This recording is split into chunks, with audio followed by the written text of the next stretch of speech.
मोदी जी की रैली होने वाली है, करनाल में कोई बड़ी रैली होने वाली है? करनाल की रैली पहले अमित शाह जी की तय हुई थी, लेकिन अब वो रैली जो है 20 या 21 को होगी।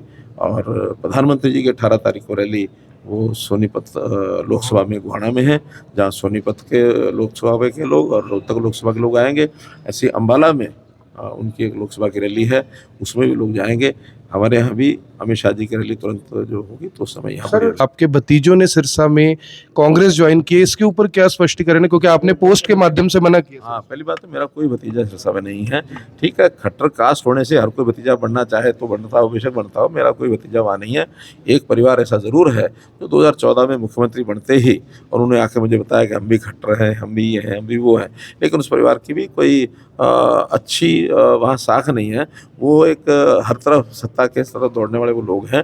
और एक दो लोग हैं, उनका कभी एक दो बल्कि केस भी बने थे। मैंने जो केस आपका बना तो केस तो जैसे जो गलती की है उसको आपको भुगतना पड़ेगा।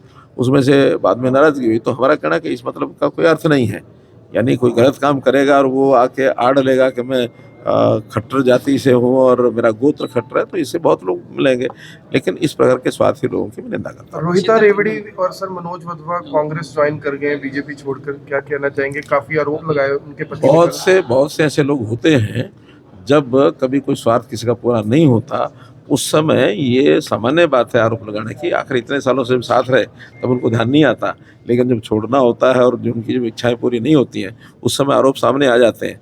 अगर किसी प्रकार की कोई बात की सच्चाई होगी तो हम उसको जरूर ध्यान करेंगे, विचार भी करेंगे।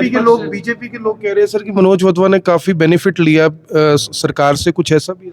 नहीं, देखिए, जब हम अपने कार्यकर्ताओं की सहायता करते हैं, जब किसी को कठिनाई आती है, एक सीमाओं के अंदर सहायता करना तो हमारा काम है। अब उनके बैंक के डिफाल्टर हैं, कहीं माइनिंग में गड़बड़ है, कहीं और है। अब हम एक सीमा से आगे तो किसी करते नहीं है। सीमा के अंदर सहयोग करना हमारा काम होता है। और हमारा कार्यकर्ता नहीं होता तो सीमा के अंदर तो संकट में कोई आता है, नॉर्म्स के हिसाब से मदद करने का काम मेरा हमेशा रहा, हमेशा काफ़ी हुए हैं अब। लेकिन अभी तक मेरा पूरा जो यानी अलग अलग विधानसभाओं में जाने का जो कार्यक्रम बना हुआ था, कल वो कंप्लीट हुआ। 90 के 90 विधानसभा ये कंप्लीट हो गई हैं। अब हम मुख्यमंत्री और मैं दोनों ही अपने अपने क्षेत्र में काम करेंगे। कॉन्स्टिट्यूशन को खत्म करने का चुनाव है, तो किस तरह मतलब इस चीज़ को देखते हैं? देखिए, आरोप कोई न मिले तो मन गढ़ंत बातें अफवाहें फैलाने का काम वो लोग करते हैं। अब इस बात का क्या जवाब है? वो कहते हैं भाई सरकार तो 272 में बन जाएगी, आप 400 क्यों मांग रहे हैं? अब इसका कोई जवाब थोड़ा ही है।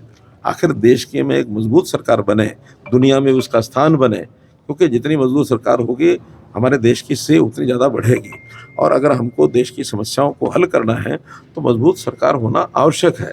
400 की बात तो इसलिए की है, मोदी जी ने यहाँ तक कह दिया कि डॉक्टर अम्बेडकर, जिनको कहा जाता है कि वो हमारे संविधान के जनक हैं, अगर वो भी जन्म लेके दोबारा आ जाए ना तो इस संविधान को ख़त्म नहीं कर सकते। ये देश संविधान से चलता है और संविधान कोई आज का बना ऐसा नहीं है। संविधान की जो मूल मर्यादाएं हैं वो सब वही हैं। हाँ, संविधान में 100 के लगभग संशोधन कांग्रेस ने भी किए हैं, 20-25 हमारे खाने पर भी हैं। तो जैसी आवश्यकता होती है संविधान में संशोधन होते हैं। संविधान खत्म होगा तो इसका देश कैसे चलेगा? संविधान खत्म नहीं हो सकता, कभी भी नहीं हो सकता। केजरीवाल आए थे सर कल, आपने टिप्पणी की अरविंद केजरीवाल के ऊपर, क्या कुछ कहेंगे? विपक्ष के लोगों को आरोप लगाने का उनका काम है, करते रहें। ये तो जनता ने देखना है कि उनके आरोप में कितना दम है। जो आदमी भ्रष्टाचार में अकंठ डूबा हुआ है और जिसके बारे में कोर्ट्स ने भी कह दिया है कि शराब घोटाले के अंदर इससे बड़ा घोटाला नहीं हो सकता जैसे दिल्ली में हुआ है, तो जो खुद फंसा है वो दूसरों को करेगा। तो जैसा कहते हैं ना कि शीशे के महल वाले दूसरों पर पत्थर नहीं फेंका करते हैं। धन्यवाद। तो ये थे पूर्व मुख्यमंत्री मनोहर लाल खट्टर, जिन्होंने सीधे तौर पर कहा कि विपक्ष का काम आरोप लगाना है, वो आरोप लगाता रहेगा। और इन्वेस्टमेंट को लेकर बोला कि अभी आचार संहिता चल रही है, इसलिए यानी कि मैं कुछ टिप्पणी नहीं करना चाहता, लेकिन जल्द ही जो अब्रॉड के लोग हैं यानी कि फॉरेन रहने वाले लोग हैं, वो फॉरेन इन्वेस्टमेंट के साथ, जो सुबह पार्लियामेंट मेंबर थे उन्होंने दावा किया था कि वो फॉरेन इन्वेस्टमेंट करना चाहते हैं, लेकिन पॉलिटिकल, क्योंकि इस समय आचार संहिता लगी हुई है, मुख्यमंत्री मनोहर लाल खट्टर ने कहा कि इसके बारे में हम बाद में विचार करेंगे जब चुनाव खत्म हो जाएंगे, क्योंकि अभी आचार संहिता लगी हुई है। इस तरह का कोई भी ऐलान करना सही नहीं है। मेरी आप सभी लोगों से अपील, जो भी लोग इस वीडियो को देख रहे हैं इसे साथ के साथ जरूर शेयर करें। आप देख रहे हैं i24,